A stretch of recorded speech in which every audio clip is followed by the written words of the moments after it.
लिए चलते हैं। प्रधानमंत्री नरेंद्र मोदी मन की बात कर रहे हैं, चलिए सीधा वहीं चलते हैं।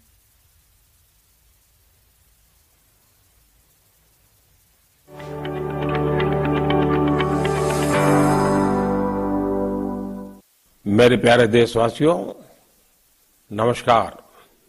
2023 की यह पहली मन की बात और उसके साथ साथ इस कार्यक्रम का 97वां 97th एपिसोड भी है। आप सभी के साथ एक बार फिर बातचीत करके मुझे बहुत खुशी हो रही है। हर साल जनवरी का महीना काफी इवेंटफुल होता है। इस महीने 14 जनवरी के आसपास उत्तर से दक्षिण तक और पूरब से पश्चिम तक देश भर में त्योहारों की रौनक होती है। इसके बाद देश अपने गणतंत्र उत्सव भी मनाता है।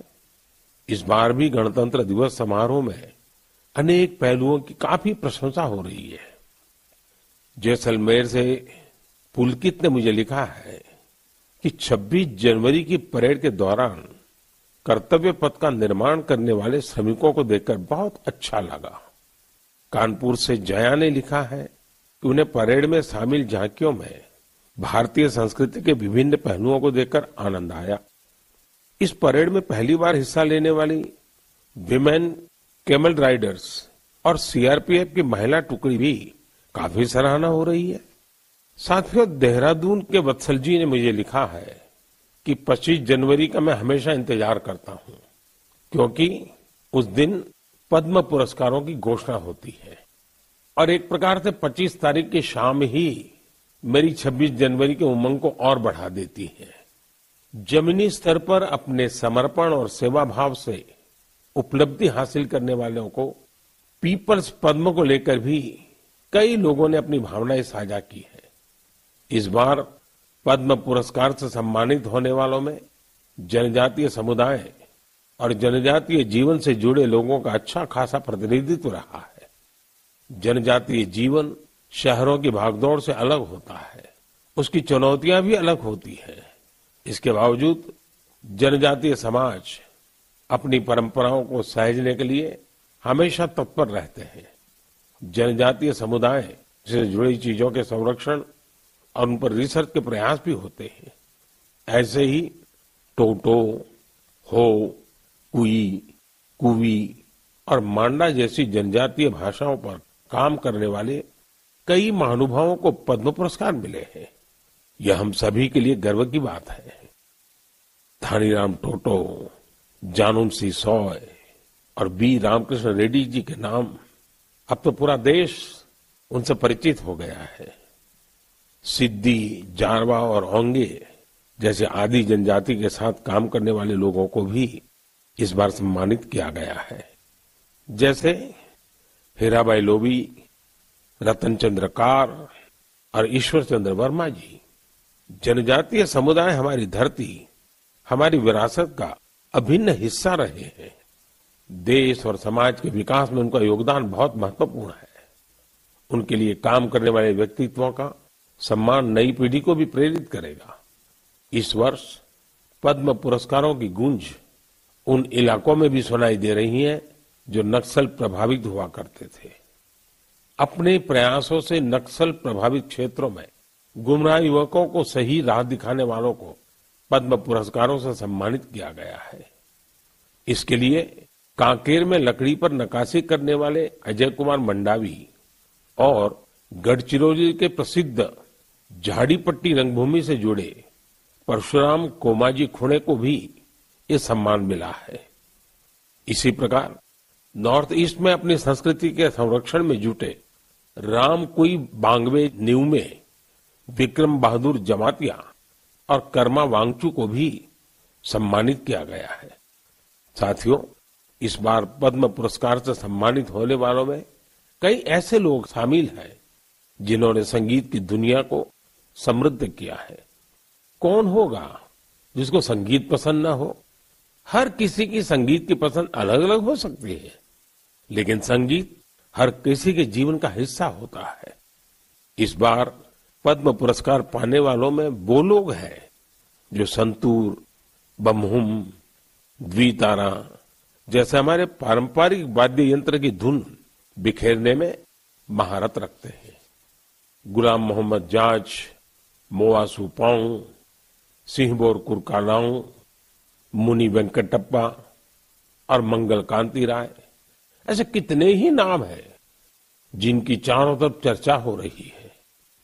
साथियों, पद्म पुरस्कार पाने वाले अनेक लोग हमारे बीच के वो साथी हैं जिन्होंने हमेशा देश को सर्वोपरि रखा, राष्ट्र प्रथम के सिद्धांत के लिए अपना जीवन समर्पित कर दिया।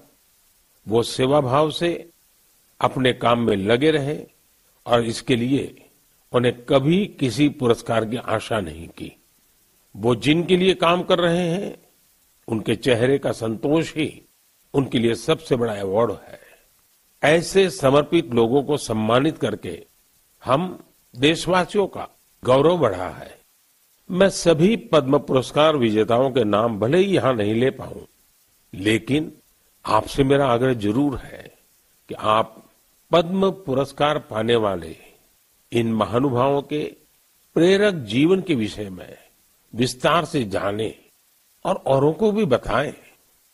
साथियों, आज जब हम आजादी के अमृत महोत्सव के दौरान गणतंत्र दिवस की चर्चा कर रहे हैं, तो मैं यहां एक दिलचस्प किताब का भी जिक्र करूंगा। कुछ हफ्ते पहले ही मुझे मिली इस बुक में एक बहुत ही इंटरेस्टिंग सब्जेक्ट पर चर्चा की गई है। इस बुक का नाम India the mother of democracy है और इसमें कई बेहतरीन एसेज है। भारत दुनिया का सबसे बड़ा लोकतंत्र है और हम भारतीयों को इस बात का गर्व भी है कि हमारा देश मदर ऑफ डेमोक्रेसी भी है। लोकतंत्र हमारी रगों में है, हमारी संस्कृति में है। सदियों से यह हमारे कामकाज का भी एक अभिन्न हिस्सा रहा है। स्वभाव से हम एक डेमोक्रेटिक सोसाइटी है। डॉक्टर अंबेडकर ने बौद्ध भिक्षु संघ की तुलना भारतीय संसद से की थी। उन्होंने उसे एक ऐसी संस्था बताया था जहां मोशंस, रिजोल्यूशंस, कोरम, वोटिंग और वोटों की गिनती के लिए कई नियम थे। बाबा साहब का मानना था कि भगवान बुद्ध को इसकी प्रेरणा उस समय की राजनीतिक व्यवस्थाओं से मिली होगी। तमिलनाडु में एक छोटा लेकिन चर्चित गांव है उतिर मेरूर। यहां 1100-1200 साल पहले का एक शिलालेख दुनिया भर को अचंभित करता है। यह शिलालेख एक मिनी कॉन्स्टिट्यूशन की तरह है। इसमें विस्तार से बताया गया है कि ग्राम सभा का संचालन कैसे होना चाहिए और उसके सदस्यों के चयन की प्रक्रिया क्या हो। हमारे देश के इतिहास में डेमोक्रेटिक वैल्यूज का एक और उदाहरण है 12वीं सदी के भगवान बसवेश्वर का अनुभव मंडपम। यहाँ फ्री डिबेट और डिस्कशन को प्रोत्साहन दिया जाता था। आपको ये जानकर हैरानी होगी कि यह माग्ना कार्टा से भी पहले की बात है। वारंगल के काकीय वंश के राजाओं की गणतांत्रिक परंपराएं भी बहुत प्रसिद्ध थी। भक्ति आंदोलन ने पश्चिमी भारत में लोकतंत्र की संस्कृति को आगे बढ़ाया। बुक में सिख पंथ की लोकतांत्रिक भावना पर भी एक लेख को शामिल किया गया है, जो गुरु नानक देव जी के सर्वसम्मति से लिए गए निर्णयों पर प्रकाश डालता है। मध्य भारत की उरांव और मुंडा जनजातियों में कम्युनिटी ड्रिवन और कॉन्सेंसस ड्रिवन डिसीजन पर भी इस किताब में अच्छी जानकारी है। आप इस किताब को पढ़ने के बाद महसूस करेंगे कि कैसे देश के हर हिस्से में सदियों से लोकतंत्र की भावना प्रवाहित होती रही है। मदर ऑफ डेमोक्रेसी के रूप में हमें निरंतर इस विषय का गहन चिंतन भी करना चाहिए, चर्चा भी करना चाहिए और दुनिया को अवगत भी कराना चाहिए। इससे देश में लोकतंत्र की भावना और प्रगाढ़ होगी। मेरे प्यारे देशवासियों, अगर मैं आपसे पूछूं कि योग दिवस और हमारे विभिन्न तरह के मोटे अनाजों मिलेट्स में क्या कॉमन है, तो आप सोचेंगे ये भी क्या तुलना हुई। अगर मैं आपसे कहूं कि दोनों में काफी कुछ कॉमन है तो आप हैरान हो जाएंगे। दरअसल संयुक्त राष्ट्र ने इंटरनेशनल योगा डे और इंटरनेशनल ईयर ऑफ मिलेट्स दोनों का ही निर्णय भारत के प्रस्ताव के बाद लिया है। दूसरी बात ये कि योग भी स्वास्थ्य से जुड़ा है और मिलेट्स भी सेहत में महत्वपूर्ण भूमिका निभाता है। तीसरी बात और महत्वपूर्ण है, दोनों ही अभियानों में जन भागीदारी की वजह से क्रांति आ रही है। जिस तरह लोगों ने व्यापक स्तर पर सक्रिय भागीदारी करके योग और फिटनेस को अपने जीवन का हिस्सा बनाया है, उसी तरह मिलेट्स को भी लोग बड़े पैमाने पर अपना रहे हैं। लोग अब मिलेट्स को अपने खान पान का हिस्सा बना रहे हैं। इस बदलाव का बहुत बड़ा प्रभाव भी दिख रहा है। इससे एक तरफ वो छोटे किसान बहुत उत्साहित हैं जो पारंपरिक रूप से मिलेट्स का उत्पादन करते थे। वो इस बात से बहुत खुश है कि दुनिया अब मिलेट्स का महत्व समझने लगी है।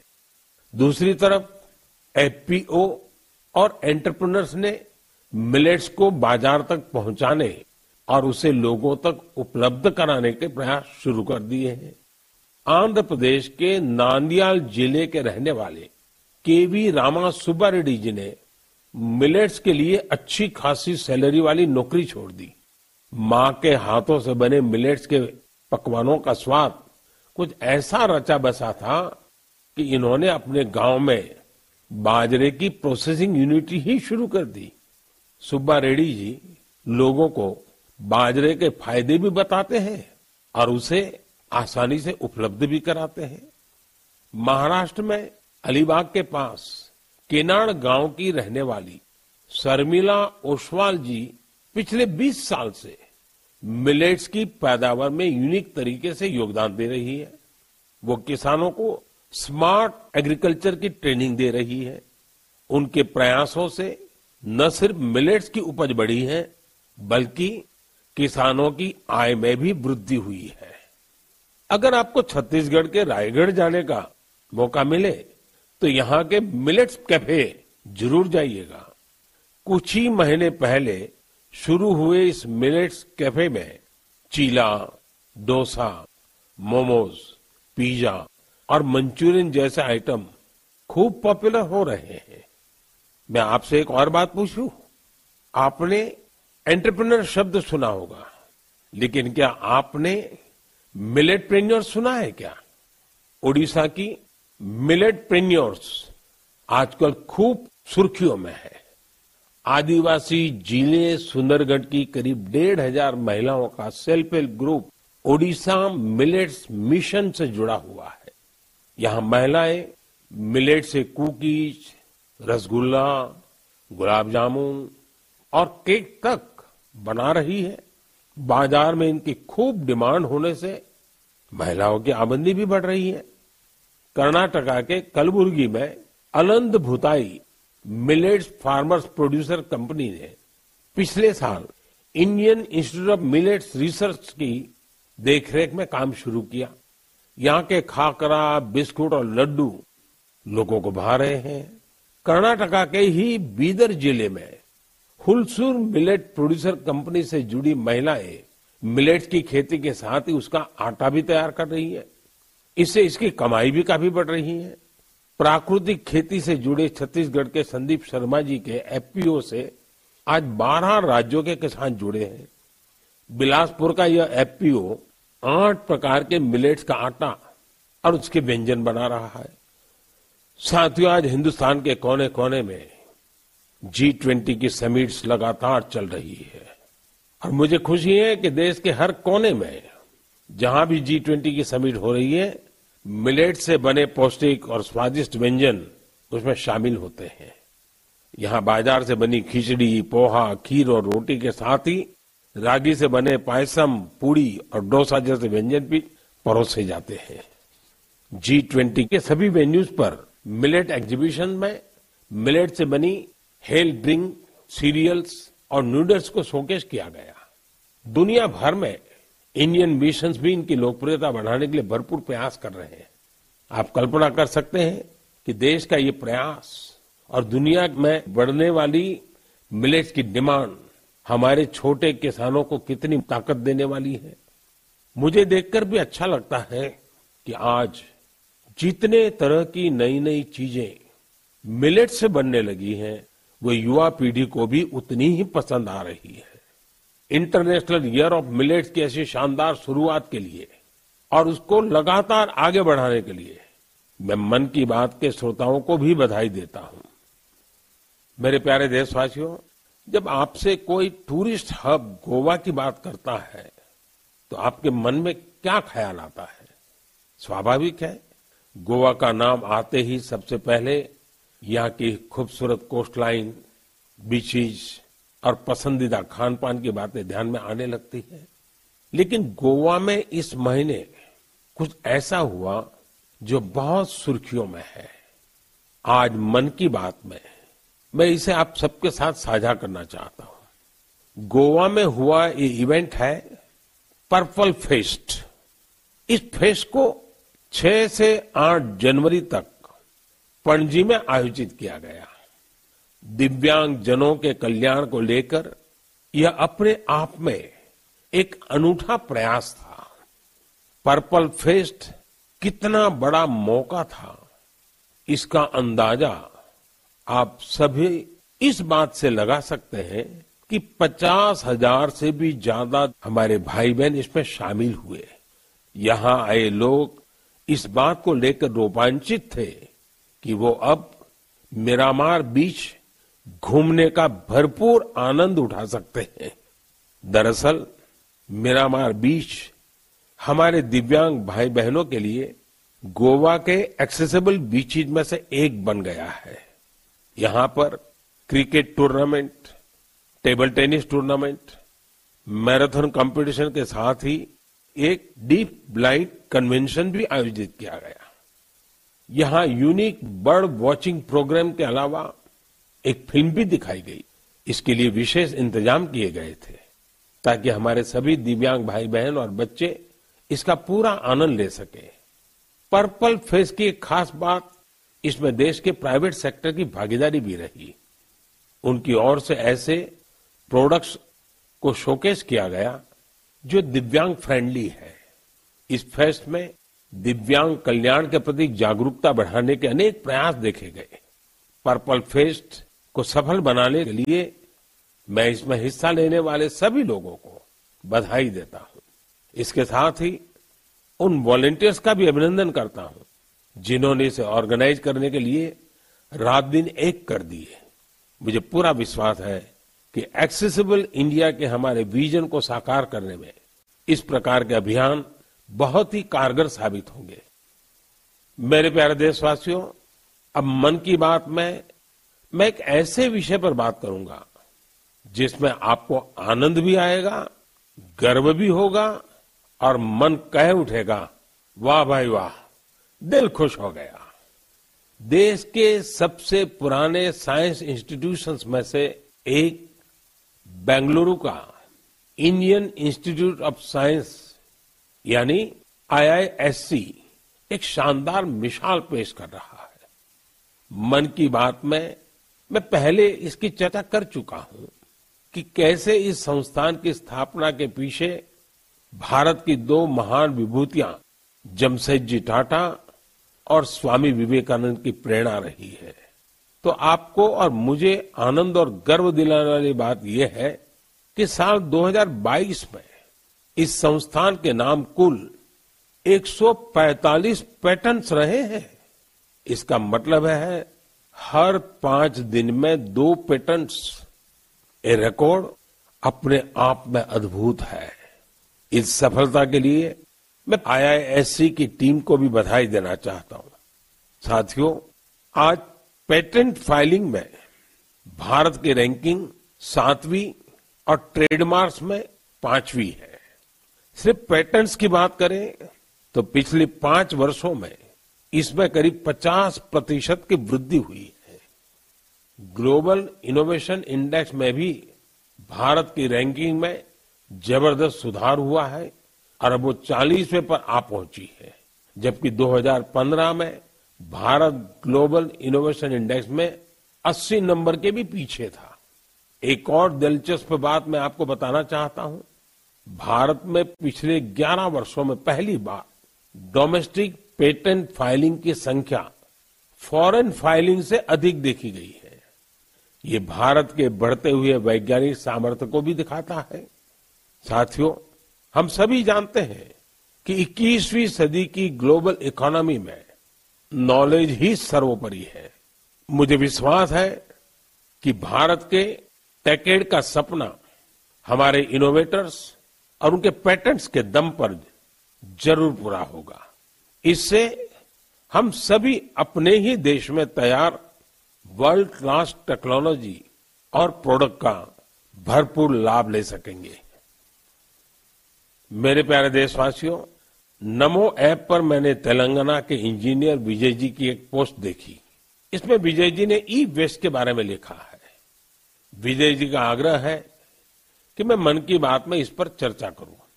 इस कार्यक्रम में पहले भी हमने वेस्ट टू वेल्थ यानी कचरे से कंचन के बारे में बातें की है, लेकिन आइए आज इसी से जुड़ी ई वेस्ट की चर्चा करते हैं।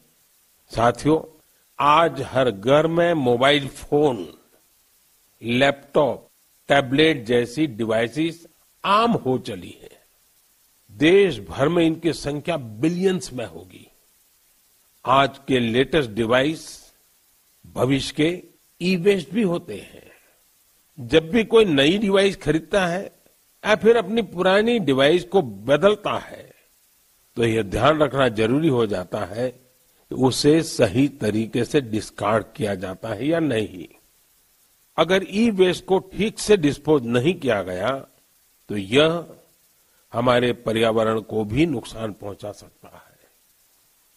लेकिन अगर सावधानी पूर्वक ऐसा किया जाता है तो ये रिसाइकल और रीयूज की सर्कुलर इकोनॉमी की बहुत बड़ी ताकत बन सकता है। संयुक्त राष्ट्र की एक रिपोर्ट में बताया गया था कि हर साल 50 मिलियन टन ई वेस्ट फेंका जा रहा है। आप अंदाजा लगा सकते हैं कि कितना होता है। मानव इतिहास में जितने कमर्शियल प्लेन बने हैं, उन सभी का वजन मिला दिया जाए तो भी जितना ई वेस्ट निकल रहा है उसके बराबर नहीं होगा। ये ऐसा है जैसे हर सेकंड 800 लैपटॉप फेंक दिए जा रहे हो। आप जानकर चौंक जाएंगे कि अलग अलग प्रोसेस के जरिए इस ई वेस्ट से करीब 17 प्रकार के प्रेशियस मेटल्स निकाले जा सकते हैं। इसमें गोल्ड, सिल्वर, कॉपर और निकल शामिल है। इसलिए ई वेस्ट का सदुपयोग करना कचरे को कंचन बनाने से कम नहीं है। आज ऐसे स्टार्टअप्स की कमी नहीं जो इस दिशा में इनोवेट काम कर रहे हैं। आज करीब 500 ई वेस्ट रिसाइकलर्स इस क्षेत्र से जुड़े हैं और बहुत सारे नए उद्यमियों को भी इससे जोड़ा जा रहा है। इस सेक्टर ने हजारों लोगों को सीधे तौर पर रोजगार भी दिया है। बेंगलुरु की ई परिसरा ऐसे ही एक प्रयास में जुटी है। इसने प्रिंटेड सर्किट बोर्ड्स की कीमती धातुओं को अलग करके ही स्वदेशी टेक्नोलॉजी विकसित की है। इसी तरह मुंबई में काम कर रही इकोरिको ने मोबाइल ऐप से ई वेस्ट को कलेक्ट करने का सिस्टम तैयार किया है। उत्तराखंड के रुड़की की एटेरो रिसाइकलिंग ने तो इस क्षेत्र में दुनिया भर में कई पेटेंट्स हासिल किए हैं। इसने भी खुद की ई वेस्ट रिसाइकल टेक्नोलॉजी तैयार कर काफी नाम कमाया है। भोपाल में मोबाइल ऐप और वेबसाइट कबाड़ीवाला के जरिए टनों ई वेस्ट एकत्र किया जा रहा है। इस तरह के कई उदाहरण हैं। ये सभी भारत को ग्लोबल रिसाइकलिंग हब बनाने में मदद कर रहे हैं। लेकिन ऐसे इनिशिएटिव की सफलता के लिए एक जरूरी शर्त भी है। वो ये है कि ई वेस्ट के निपटारे से सुरक्षित उपयोगी तरीकों के बारे में लोगों को जागरूक करते रहना होगा। ई वेस्ट के क्षेत्र में काम करने वाले बताते हैं कि अभी हर साल सिर्फ 15-17% ई वेस्ट को ही रिसाइकल किया जा रहा है। मेरे प्यारे देशवासियों, आज पूरी दुनिया में क्लाइमेट चेंज और बायोडायवर्सिटी के संरक्षण की बहुत चर्चा होती है। इस दिशा में भारत के ठोस प्रयासों के बारे में हम लगातार बात करते रहे हैं। भारत ने अपने वेटलैंड्स के लिए जो काम किया है वो जानकर आपको भी बहुत अच्छा लगेगा। कुछ श्रोता सोच रहे होंगे कि वेटलैंड्स क्या होता है। वेटलैंड साइट्स यानी वो स्थान जहां दलदली मिट्टी जैसी जमीन पर साल भर पानी जमा रहता है। कुछ दिन बाद 2 फरवरी को ही वर्ल्ड वेटलैंड्स डे है। हमारी धरती के अस्तित्व के लिए वेटलैंड्स बहुत जरूरी है, क्योंकि इन पर कई सारे पक्षी, जीव, जंतु निर्भर करते हैं। ये बायोडायवर्सिटी को समृद्ध करने के साथ फ्लड कंट्रोल और ग्राउंड वाटर रिचार्ज को भी सुनिश्चित करते हैं। आप में से बहुत लोग जानते होंगे, रामसर साइट्स ऐसे वेटलैंड्स होते हैं जो इंटरनेशनल इंपॉर्टेंस के हैं। वेटलैंड भले ही किसी देश में हो, लेकिन उन्हें अनेक मापदंडों को पूरा करना होता है, तब जाकर उन्हें रामसर साइट्स घोषित किया जाता है। रामसर साइट्स में 20,000 या उससे अधिक वाटर बर्ड्स होने चाहिए। स्थानीय मछली की प्रजातियों का बड़ी संख्या में होना जरूरी है। आजादी के 75 साल पर अमृत महोत्सव के दौरान रामसर साइट से जुड़ी एक अच्छी जानकारी भी मैं आपके साथ शेयर करना चाहता हूं। हमारे देश में अब रामसर साइट्स की कुल संख्या 75 हो गई है, जबकि 2014 के पहले देश में सिर्फ 26 रामसर साइट्स थी। इसके लिए स्थानीय समुदाय बधाई के पात्र हैं, जिन्होंने इस बायोडायवर्सिटी को संजो कर रखा है। यह प्रकृति के साथ सद्भाव पूर्वक रहने की हमारी सदियों पुरानी संस्कृति और परंपरा का भी सम्मान है। भारत के ये वेटलैंड्स हमारी प्राकृतिक सामर्थ्य का भी उदाहरण है। ओडिशा की चिल्का झील को 40 से अधिक वाटर बर्ड स्पीशीज को आश्रय देने के लिए जाना जाता है। कैबुल लमजाम लोकटाक को स्वैम्प डियर का एकमात्र नेचुरल हैबिटेट माना जाता है। तमिलनाडु के वेर्थांगल को 2022 में रामसर साइट घोषित किया गया। यहाँ की बर्ड पॉपुलेशन को संरक्षित करने का पूरा श्रेय आसपास के किसानों को जाता है। कश्मीर में पंजाथ नाग समुदाय एनुअल फ्रूट ब्लॉसम फेस्टिवल के दौरान एक दिन को विशेष तौर पर गांव के झरने की साफ सफाई में लगाता है। वर्ल्ड्स रामसर साइट में अधिकतर यूनिक कल्चरल हेरिटेज भी है। मणिपुर का लोकटाक और पवित्र झील रेणुका से वहां की संस्कृतियों का गहरा जुड़ाव रहा है। इसी प्रकार संभार का नाता मां दुर्गा के अवतार शाकंभरी देवी से भी है। भारत में वेटलैंड्स का ये विस्तार उन लोगों की वजह से संभव हो पा रहा है जो रामसर साइट्स के आसपास रहते हैं। मैं ऐसे सभी लोगों की बहुत सराहना करता हूं। मन की बात के श्रोताओं की तरफ से उन्हें शुभकामनाएं देता हूं। मेरे प्यारे देशवासियों, इस बार हमारे देश में, खासकर उत्तर भारत में खूब कड़ाके की सर्दी पड़ी। इस सर्दी में लोगों ने पहाड़ों पर बर्फबारी का मजा भी खूब लिया। जम्मू कश्मीर से कुछ ऐसी तस्वीरें आई जिन्होंने पूरे देश का मन मोह लिया। सोशल मीडिया पर तो पूरी दुनिया के लोग इन तस्वीरों को पसंद कर रहे हैं। बर्फबारी की वजह से हमारी कश्मीर घाटी हर साल की तरह इस बार भी बहुत खूबसूरत हो गई है। बनिहाल से बड़गाम जाने वाली ट्रेन की वीडियो को भी लोग खासकर पसंद कर रहे हैं। खूबसूरत बर्फबारी, चारों ओर सफेद चादर सी बर्फ। लोग कह रहे हैं कि ये दृश्य परिलोक की कथाओं सा लग रहा है।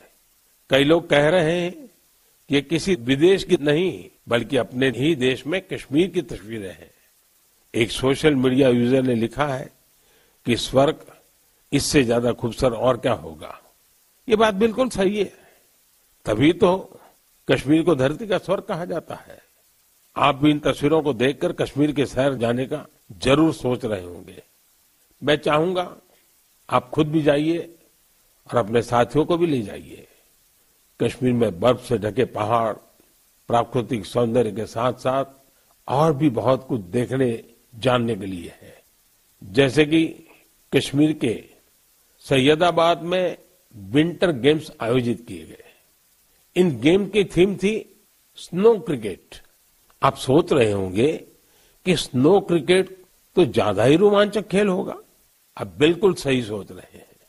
कश्मीरी युवा बर्फ के बीच क्रिकेट को और भी अद्भुत बना देते हैं। इसके जरिए कश्मीर में ऐसे युवा खिलाड़ियों की तलाश भी होती है जो आगे चलकर टीम इंडिया के तौर पर खेलेंगे। ये भी एक तरह से खेलो इंडिया मूवमेंट का ही विस्तार है। कश्मीर में युवाओं में खेलों को लेकर बहुत उत्साह बढ़ रहा है। आने वाले समय में इनमें से कई युवा देश के लिए मेडल जीतेंगे, तिरंगा लहराएंगे। मेरा आपको सुझाव होगा कि अगली बार जब आप कश्मीर की यात्रा प्लान करें तो इन तरह के आयोजनों को देखने के लिए भी समय निकालें। ये अनुभव आपकी यात्रा को और भी यादगार बना देंगे। मेरे प्यारे देशवासियों, गणतंत्र को मजबूत करने के हमारे प्रयास निरंतर चलते रहने चाहिए। गणतंत्र मजबूत होता है जनभागीदारी से, सबका प्रयास से, देश के प्रति अपने अपने कर्तव्यों को निभाने से। और मुझे संतोष है कि हमारा मन की बात ऐसे कर्तव्यनिष्ठ सेनानियों की बुलंद आवाज है। अगली बार फिर से मुलाकात होगी ऐसे कर्तव्यनिष्ठ लोगों की दिलचस्प और प्रेरक गाथाओं के साथ। बहुत बहुत धन्यवाद।